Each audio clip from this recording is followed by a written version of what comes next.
You know that person who can never just let a conversation end. You make a point, they respond, you respond back, they respond again and again.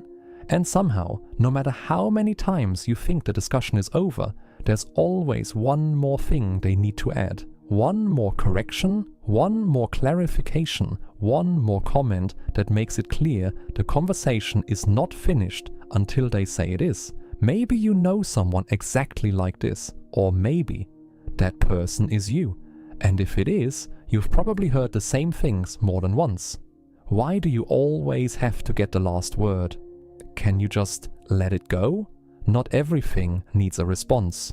People say it like it's stubbornness, like it's arrogance, like you simply enjoy the sound of your own voice. But here's what most people don't understand. Needing the last word is almost never really about winning. It's about something much quieter than that. And once you understand the psychology behind it, you'll never see an argument the same way again. Let's start with something simple. Most people, when a conversation ends, can move on. The discussion closes. They might not have fully agreed. They might still think they were right. But they can let the moment pass and carry on with their day. For people who need the last word, that closure doesn't come so easily. When a conversation ends before they're ready, something stays open inside them. A loose thread, an unresolved tension, a feeling that something important was left unsaid or heard incorrectly or not fully understood. And that feeling is genuinely uncomfortable, not in a dramatic way, in a quiet, persistent way that sits in the background until they can go back and address it. Psychologists who study conflict resolution describe this as a need for cognitive closure. It's the discomfort of ambiguity, the difficulty of sitting with something unresolved. For most people, an open-ended conversation is mildly uncomfortable at most. For people with a high need for closure, it can feel almost unbearable. The last word isn't about dominance, it's about finally being able to exhale. But here's the part many people misunderstand. People who always need the last word are not always trying to control the conversation. Many of them are simply trying to be understood. There's a difference between those two things. Controlling a conversation is about power. Needing to be understood is about connection. For a lot of these people, the last word isn't a victory lap, it's a correction. Because somewhere in their exchange, they felt misread. Their point was taken out of context. Their intention was misunderstood. Their position was reduced to something simpler than what they actually meant. And they cannot let that stand. Not because their ego demands it, but because being misunderstood feels like a small erasure of who they are, and adding that one final clarification is the only way to restore the record. But sometimes this pattern goes deeper than personality. Sometimes people learned very early that if they didn't speak up, their version of events would simply disappear. Maybe they grew up in a home where louder voices won, where the person who spoke less was the person who said the story, where staying quiet meant accepting someone else's version of what happened, even when that version was wrong. So they learned to hold their ground, to not let a conversation close until they felt their truth had been heard. At first, that was survival, a way of preserving their own reality in environments that didn't always have room for it. But the habit outlasted the environment. And now, even in conversations that carry no real threat, even with people who aren't trying to override them, that same instinct fires.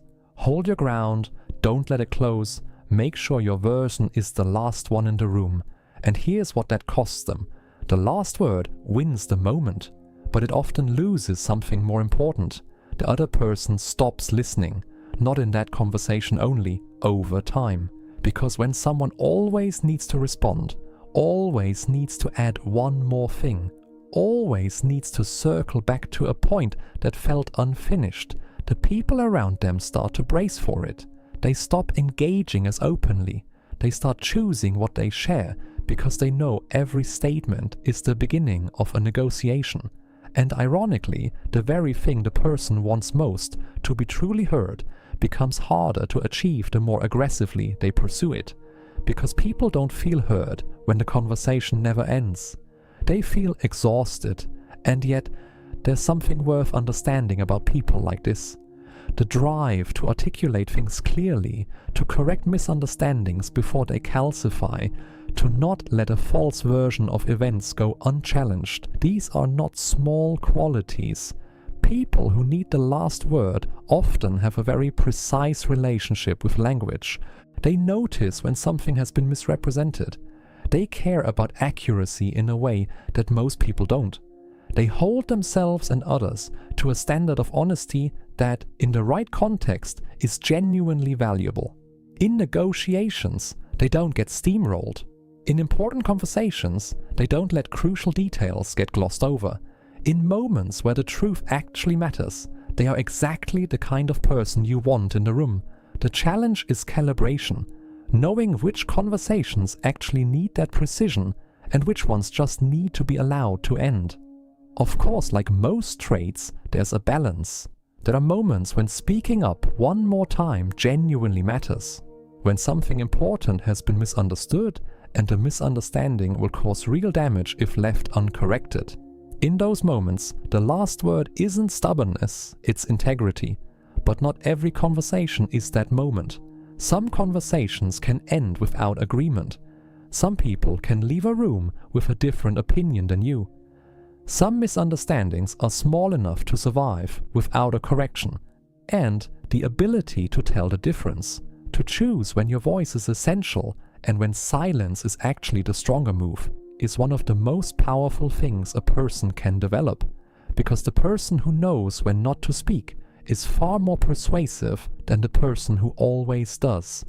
So if you're someone who always needs the last word, if unfinished conversations follow you out of the room and into the rest of your day, if you've ever found yourself going back to something hours later just to add the thing you didn't get to say, you're not difficult, you're not arrogant, you're someone who cares deeply about being understood and who learned somewhere along the way that the only way to guarantee that was to keep talking until it felt certain.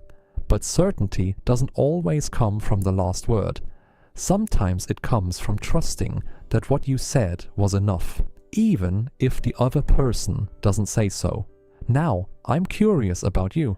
When a conversation ends before you feel finished, can you let it go?